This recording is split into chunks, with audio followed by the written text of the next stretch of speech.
Christ is risen. Welcome to Spiritual Calisthenics. Today, on May 31st, we commemorate the holy martyr of Comana, St. Hermias.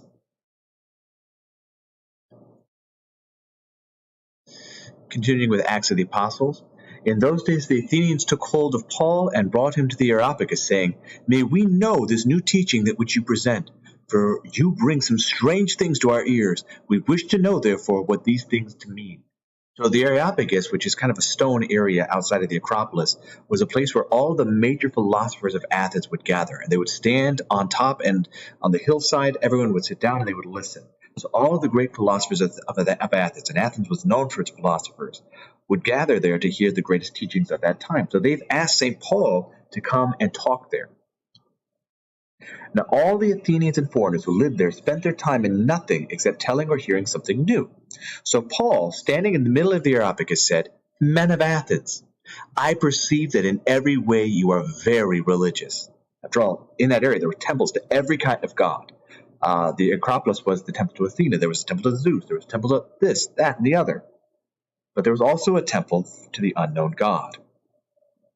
"For as I passed along and observed the objects of your worship, I found also an altar with the inscription, 'To an unknown God.' What therefore you worship as unknown, this I proclaim to you.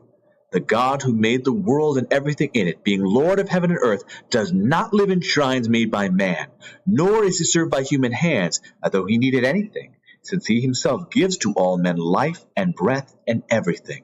And he made from one every nation of men to live on all the face of the earth, having determined allotted periods and boundaries of their habitation, that they should seek God, in the hope that they might feel after him and find him. Yet he is not far from each one of us, for in him we live and move and have our being." So St. Paul is using philosophical language to the Greeks because that's what they have. And so this is how St. Paul is using their faith as Greeks to hook them in. They believe in all these different gods, and yet they have a shrine to an unknown God. And so he's using that to talk to them about Christ. We see this with many of the church fathers, that when they are missionizing to other cultures, they will use that culture, the language of that culture, in order to explain Christ to the people, so that it's a language that they understand where they can go, "Oh, this is familiar, and therefore I can understand it." This understanding of the Greek philosophy is brought further within the Gospel of John. At that time, the Pharisees took counsel against Jesus and said to one of them, "You see that you can do nothing. Look, the world has gone after him." Now, they are using that in hyperbole, but it does mean the world. The whole world will follow after Jesus Christ. And we see this further with the next language. Now, among those who went up to worship at the feast were some Greeks. Now, these would be proselytes, Greeks that were basically trying to become Jews. So these came to Philip, who was from Bethsaida in Galilee, and said to him, "Sir, we wish to see Jesus." Philip went and told Andrew. Andrew went with Philip, and they told Jesus. And Jesus answered him, "The hour has come for the Son of Man to be glorified." Now, this is hearkening back to the very beginning when Philip went and told Nathanael, "Come and see." And so again, we're seeing come and see. The Greeks have come, and this is the moment where Jesus Christ is saying, okay, now that these Gentiles have come, now is the hour, now is the time. "Truly, truly, I say to you, unless a grain of wheat falls in the earth and dies, it remains alone. But if it dies, it bears much fruit." Now, this analogy is the idea that he is going to die, and that when a grain of wheat falls and dies, it comes back with much more fruit. Now, this also is why we use coliva. Coliva being a symbol for the dead, that though they have died, they will bear fruit, that they will be much more abundant in heaven. "He who loves his life loses it, and he who hates his life in this world will keep it for eternal life. If anyone serves me, he must follow me, and where I am, there shall my servant be also. If anyone serves me, the Father will honor him. Now is my soul troubled, and what shall I say? Father, save me from this hour."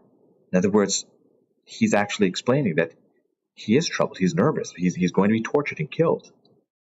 "No, for this purpose I have come to this hour.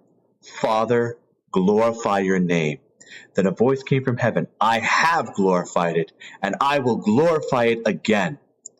Again, meaning that when Jesus Christ raises from the dead, all glory will be seen. The crowd standing by heard it and said that it had thundered. Others said, "An angel has spoken to him." Jesus said, This voice has come for your sake, not for mine.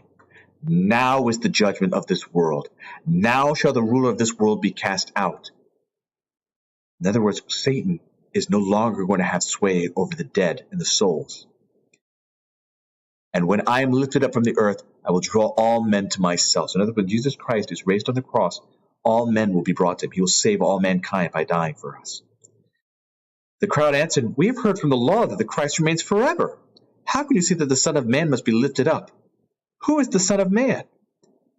Jesus said to them, the light is with you for a little longer.